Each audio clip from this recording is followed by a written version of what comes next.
All right, welcome everybody to the Working Man's Bitcoin Cruise. Originally, I wanted to call this the blue collar the blue collar Bitcoin Cruise, but actually it was Eileen that kind of she didn't understand what that was, and she called it Working Man's, and I like that better. So anyway, let me know your input, because next time I might just go back to blue collar. Because there's people that, yeah, that's it, because I can do all kinds of memes and do crazy it's stuff. It's gender neutral. Pardon? Gender neutral. There you go. It's a PC conference. But we don't worry about that here. First of all, I have some really good news, and that is I am not the MC. And that's really good, because I had the mem. That was the first mem I have ever seen on Bitcoin. I think he's the oldest Bitcoin entrepreneur in our space. And frankly, hey Bitcoiners, hey there maximalists, Bitcoin standard bearers, there's one mem that we really need to promote, and he should be MC of every real Bitcoin conference. This is the first real Bitcoin cruise that's ever happened. There's been other cruises.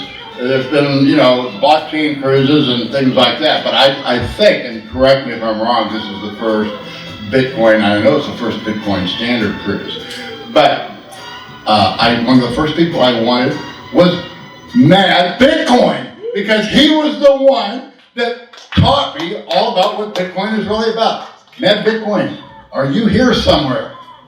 Matt? Oh, man.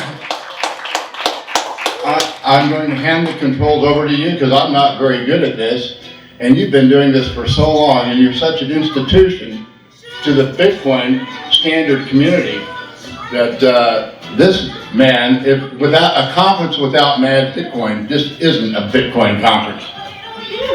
Good morning, Bitcoins, and welcome to the Working Man's Bitcoin Conference. My name is Mad Bitcoins. Thanks so much to Ugly Old Goat for introducing us and bringing us out here on this incredible moving ship. Every once in a while I lose my balance, I feel like a drunk idiot, I'm falling over, but it's just this incredible moving ship that you're on. You forget about it sometimes. But it's great to be here on the Bitcoin Cruise, and I think we're just going to go ahead and get started by introducing the first speaker. Ugly, what we're going to do for the first speaker? I think we're going to talk about... Yeah, we're going to talk about this because okay, well, I've talked to you about hodling, and I've talked to you about saving, and about building, okay? And what most people, and then people are fine with that, but there's something that's really hard to talk about, and that's if you've been wrecked. And I'm not talking about, I shouldn't have bought my iPhone, or I shouldn't have bought my beef jerky. I'm talking about losing all your Bitcoin, all right? That's hard. And very few people can talk about that. And I have a young man here who shared his loss with Komen and I think one other person. And I said, Zezo, the world do Bitcoin is a lot of good if you'd be willing to tell your story. And he thought about it and he decided he was going to do it. And he really has a great story to tell. So his topic is don't lose your HODL. And if there's ever one thing that we can get through on this cruise, it's just that, don't lose your HODL. So at that, I don't know, we just turn it over to Zezo. Are you ready? All right, come on down, Zezo. Here we go. Hello, everybody. Hello. How are you feeling today? Good? Awesome. It's just it? I'm feeling a little cold too. I came to talk about something that is very important, but most of the people don't want to talk about for some good reasons, right? And as Ugly was saying, we are not talking about if you lost a little bit of your Bitcoin, but I believe when I'm saying getting wrecked, when you lose everything you had. And let me go through a little bit how I became to being in the Bitcoin. Back in 2015, a friend of mine began to talk about Bitcoin for me. And that time, I didn't pay much attention. And later on, in 2017, the same friend came to talk about Bitcoin to me. But that time, he explained a little bit more about the blockchain. And that got me very curious. So I began to read about more, study, spend hours and hours in looking in videos. And after a few days, I realized how important Bitcoin was. And I began to try to, my first fear was like, okay, I'm too late for this. Already the price is too high, and I missed the bomb. But this was actually before the big rally that we had in 2017. And when I began to study about Bitcoin, I think it happened to many of us. I began to study more and more about commerce and economic, and I get fascinated by this topic that I never really paid attention before. And one of the topics that took more attention about me was trading. Because if you think about our society, for thousands of years before, was very static. Everybody saw in the school when you had this pyramid with the king on the top, and then the high priest, and then have all the society, and right in the bottom, us, living a very, very basic life. And with the commerce and trading, wealth began to be accumulated. And when we begin to trade with another people, something else began to happen, because it just comes to my mind how brave the early traders were. Okay, imagine you get in a boat with your goods, and you try to reach a place that even don't know if you can reach, or not even knowing where it is sometimes. So the dangers were too big. You could have storms and lose everything that you have. You could have been robbed or even attacked when you arrive. Or even worse, you can have debt. When you arrive there, the people don't like what you have. So these people, when you are trading, they begin to accumulate wealth. And this accumulation of wealth was responsible by the movement that we're going to have in society after. So that people could go step up and down sometimes on the ladder or the structures we have. And this moving up and down brought together with the accumulation of wealth, peace, because you need peace to trade with other people. And new technology are being developing for that, new ideas. So trading began to fascinate me. I was just like, how I missed this ever. So when I went back to look to Bitcoin, that I was so excited, Bitcoin was 12,000. And then I had my first FOMO. And our first FOMO we never forget. So for me, I was like, okay, I have to be on this now. And I decided I'm going to trade and use all my 12 years of experience behind a desk as a receptionist to try to guess where the price is going to be. And there I was. I get in Binance, I begin to watch some videos, and this time, if you got everybody will remember that, every channel was about Lambo, Moon, we're gonna get millionaires, and this coin, that coin, all the shit coins around.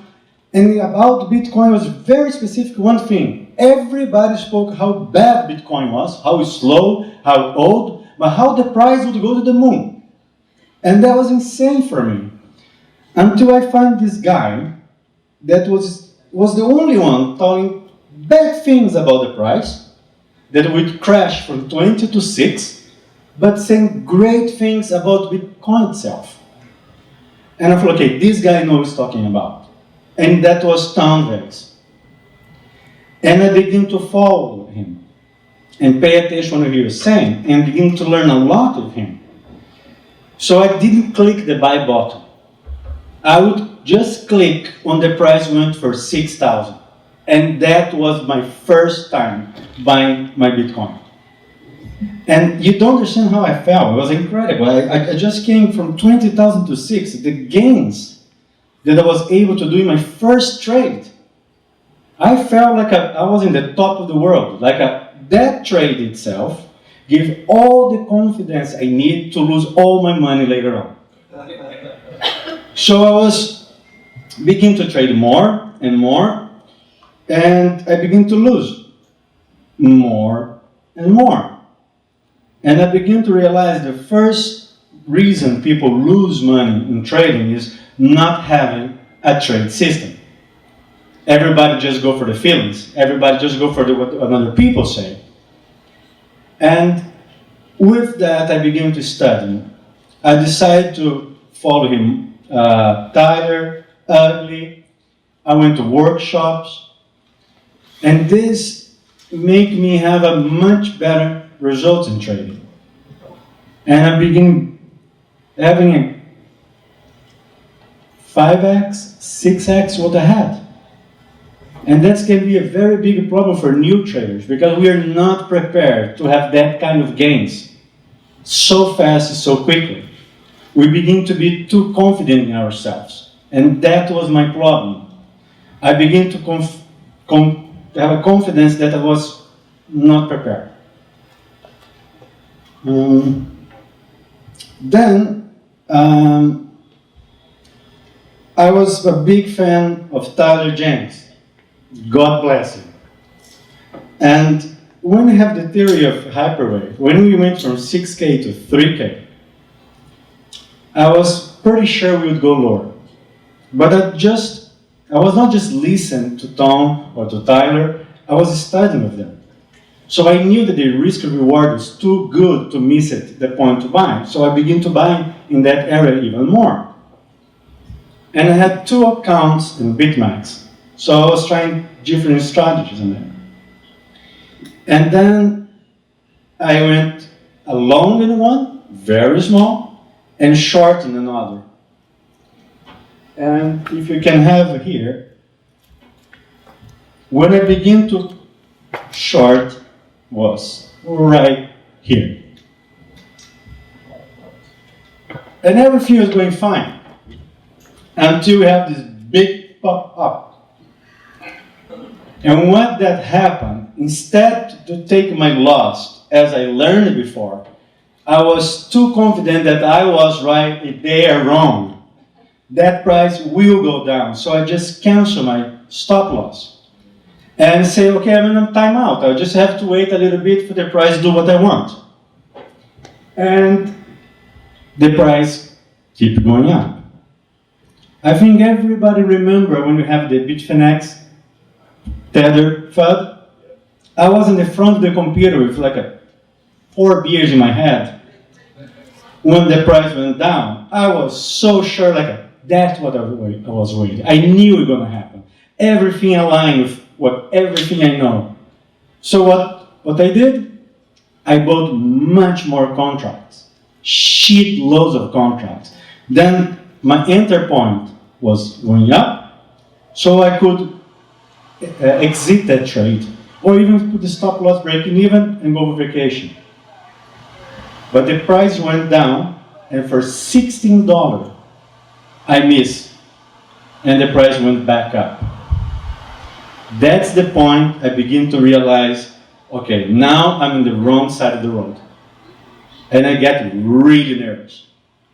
There's nothing more in my brain that works logic, just emotion. I could not eat, I could not go out or sleep. I was locked in the front of the computer.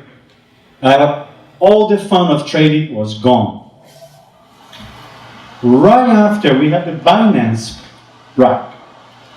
And I thought, okay, I'm never going to do the same mistake twice. I'm going to buy double numbers of contracts. Now I'm going to get out of this trade. And I fail again. Now my enter point was really high, but my liquidation was really low. So I have to transfer from one account to another my Bitcoins to try to rise a little bit my liquidation. And then begin to get really bad.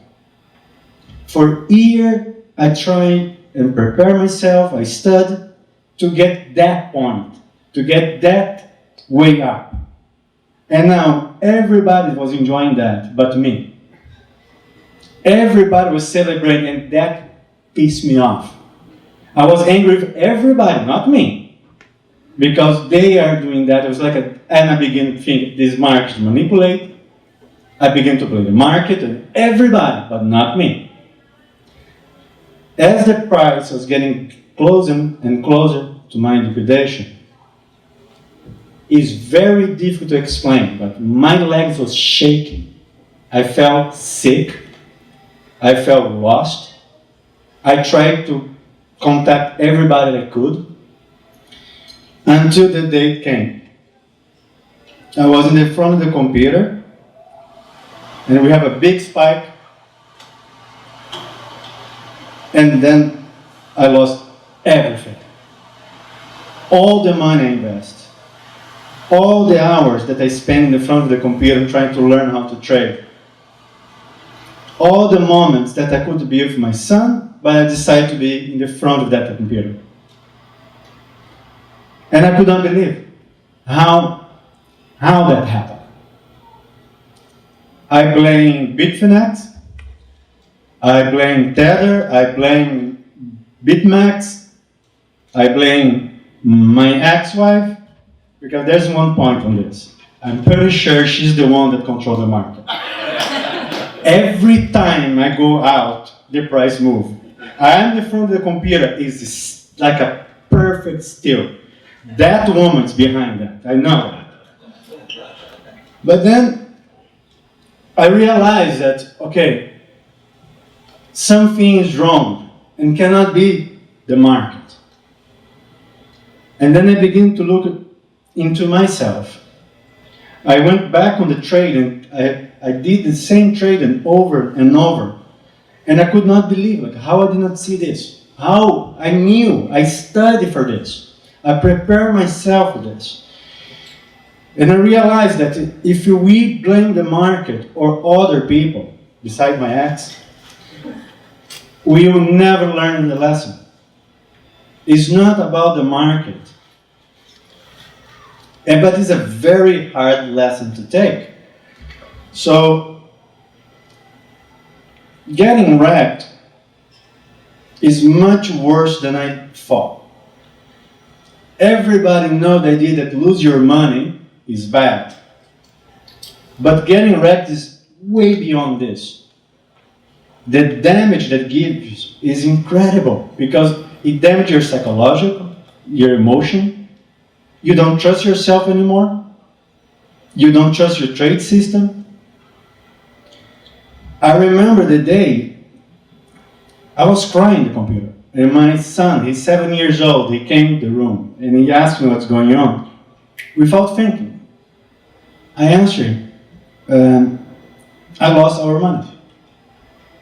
For you to say that for a child is not fair, but it came out without me even think about it. And my boy just laughed, and he pointed to a little jar of coins. He said, like, no, we have money. And that made me laugh, you know.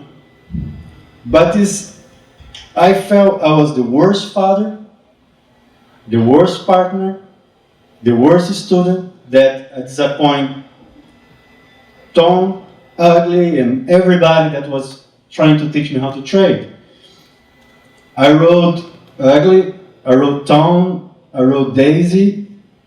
This support I get for them is, I cannot put in a word. I was in the bottom. I really thought, that's it.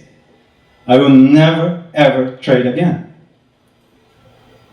And to be honest, it depends on us to turn that situation, something tragic as that, to a positive thing. So, more and more I study, I learned that there's two markets. There's the external market, that's the price, something that we cannot control, you have no idea what's going to happen. And there's the internal market, and that's us. Our psychological and our money management. And if you begin to focus not on the price, but on us, many things begin to change. Look, I'm a big fan of techno analysis, TA. But I was using in a wrong way. TA is not about to tell you where the price is gonna go, what the price is gonna do. TA is gonna give you idea, some alternatives what the price is gonna do to prepare you for what you're gonna do if the price get there. It's much more about yourself and how much you're gonna risk, what you're gonna do when the situation arrives that is not going the way you want, or even is going too much as you want. Because it's not just about the way that we lose, but sometimes the gains are too big and we don't know how to react to that. For me, the best thing is for TAs, like a TA for me is like the sentence from a movie that I like, is 60% of the time it works all the time. And that's the problem. It works, as let's say, it works until you stop to work. So for me, when I begin to learn, okay, if I try to focus on me and money management, I'm gonna lose one of the worst feeling a trader can have, fear. Because when you have a fear, you're too emotional.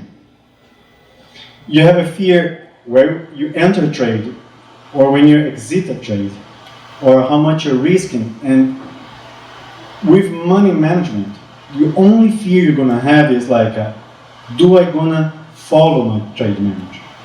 So the fears are much lower. But one thing is to know what to do, and another thing is to do. It's like when you are baptized in a religion. It does forgive your past sins, but don't give any guarantee that you're going to sin again. So you have to really pay attention if you're not going to cheat again. And as you are in a relationship, everybody knows that you should not cheat.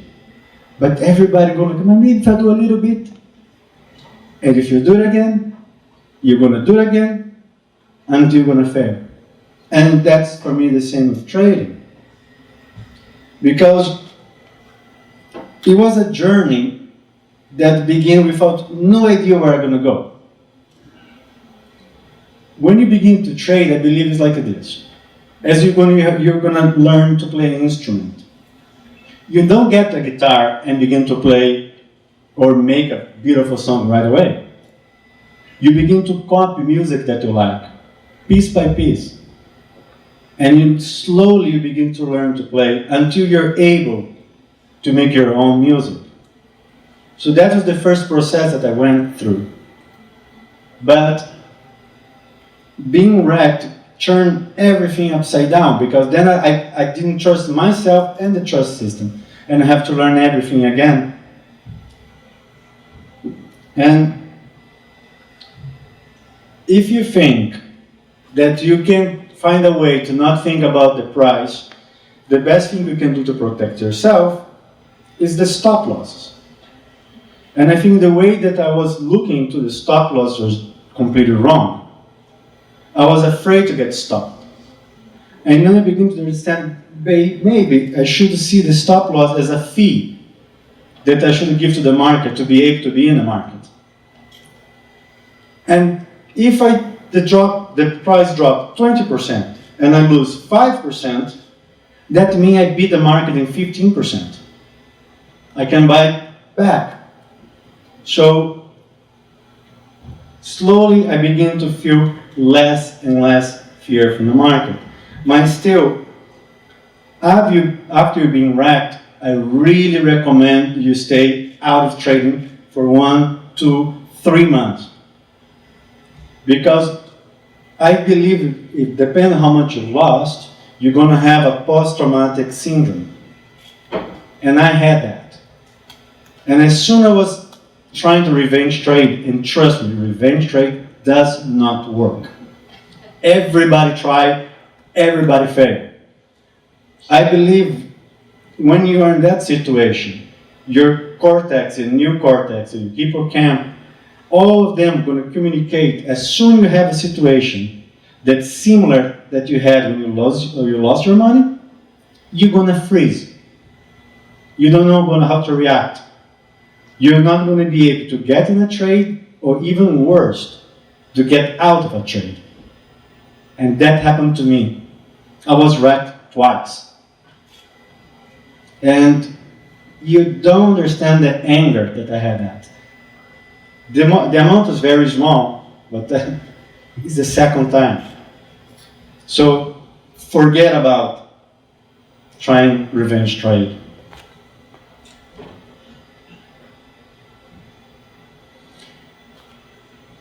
The market gives you so many opportunities for you to make money, but much more opportunity for you to lose money. So we do have to prepare ourselves to take advantage of as much as we can, right? We have to reduce as much as we can the stress and the fear.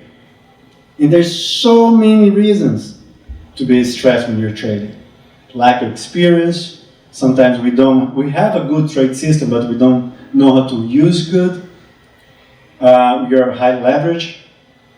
So I believe if you have the focus and try to put the fear and the stress very low, then you can start again to trading small, very small position. And you have to understand, the best thing you can do at that time is buy a little bit and hold. Just hold. So you feel that you're part of the market still.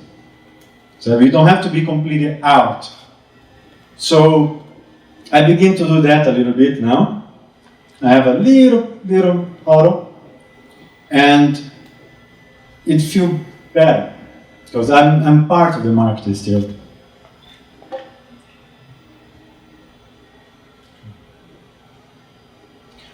There's one quote for Mark Douglas in the book Trading the Zone that I think resumes very good everything that I was trying to tell you.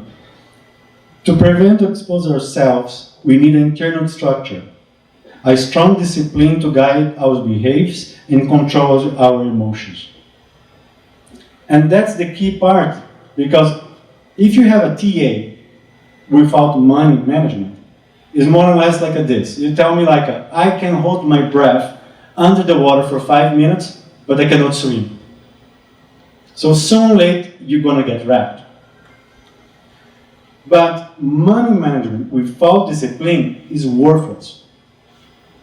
And we have to learn to build discipline. And there's many ways you can do that. For example, have a journal or trading, where you write all the details that you have for your trade. Enter, exit, why you get to the trade. But the most important part, I think, if you write how you're feeling about the trade. How you did before, during, and after. And do that in every single trade. And try to build discipline in your day-by-day life. That was something that was hard for me. I believe my problem in trading was that lack of discipline.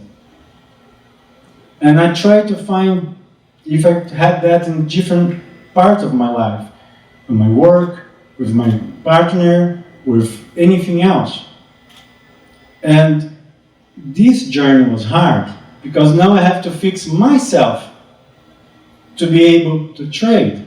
And it's not easy, because you have to fix behaviors that are bad, but you have to learn to keep what is good, but is bad for the trading. For example, emotions. If you're a writer, if you're a photographer, if you work with art, emotions are a very important part for your work, but it's very bad for trading. So now I have to find a way to correct my bad behaviors and keep the good ones I had, but not using during the trade. And that is hard. It's very hard, because emotions can get very hard, very easy into I think when I went to this journey, I never thought that I'm gonna change so much as a person.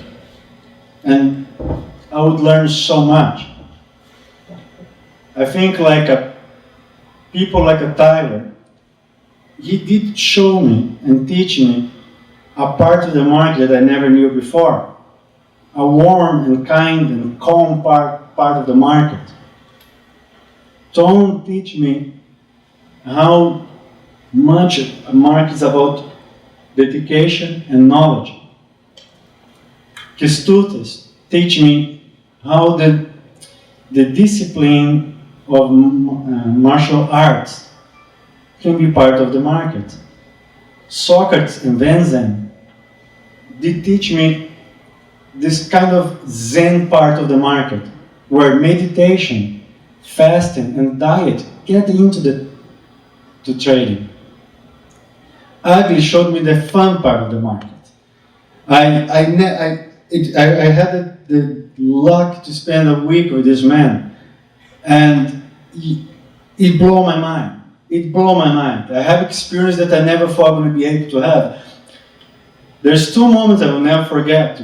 We're sitting down talking, and Ugly just looked back to the screen, and he saw something. And he's like, look, it's a short. And I could not see it in the moment. And this man began to tell me about the contango and all the structure of the market. I felt he was just chopping parts of the meat out, like slide by slide, until I could see the bone structure of the market. That blew my mind. But the best part, all of this laughing, having fun, the market began to move. I felt I was in a rodeo. This man was screaming and laughing. If the price went up or down, he's screaming, clapping. I'm like, I want to get in that part. If you're not having fun trading, you're doing something wrong. That's what I learned with this man. And it blew my mind. So I see that it's still a long way for me to learn, but I will not give up. I lost everything. But now I know that I'm not too late. That is better late than later. And in the same way, there's another way that you can get wrapped. Juan will give us a beautiful speech about security and how you can lose your Bitcoin as you don't know how to store them. But there is another way you can lose your money, and that is with shitcoins. If you think about it, 500 years ago, there were the alchemists. There's our friend Vitalik. Okay? These guys, back in those days, tried to turn lead and cheap metals into gold, right? That showed us 2 things. First, they had no idea about chemistry and no idea about economics. Because if they did, they would float the supply of gold and the price would crash. And shitcoins for me is that. They try to convince you to give your gold, your Bitcoin to them in exchange of their tokens, their cheap metal. And that's something that they can print at will or pre-mine. So for me, it's a very easy way to get wrapped, is invest in this, because shitcoins are fighting the fiat money. Bitcoin is fighting for the standard. When I was in Malta with Daisy, there was a museum that I went to visit, and there was some coins from the Roman Empire. There was bronze, copper, and gold. Let's forget about the value, the historic value that they have. If you get each of that coins and you melt it, the copper, you're going to get a little money from that. The same with the bronze. But the gold is still very, it stores the value very well. And Bitcoin is even better than that. And these people are trying to convince you to change your Bitcoin for any another cheap token. And so, yeah, don't fall for that. So let me finish, because I think we have a new speaker coming soon. So for me, in the same way the old traders begin to change the world, we are now the new traders. We are going with our HODLs, and we're going to bring a new kind of wealth.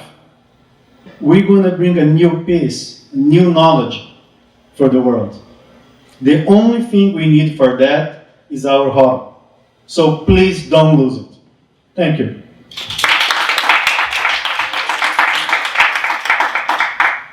All right. All right, thank you, Zero, for the great speech. And it's towards the end of the book, and Alice has been through a lot. She's been down the rabbit hole. She's chased the white rabbit. She even met the Mad Hatter.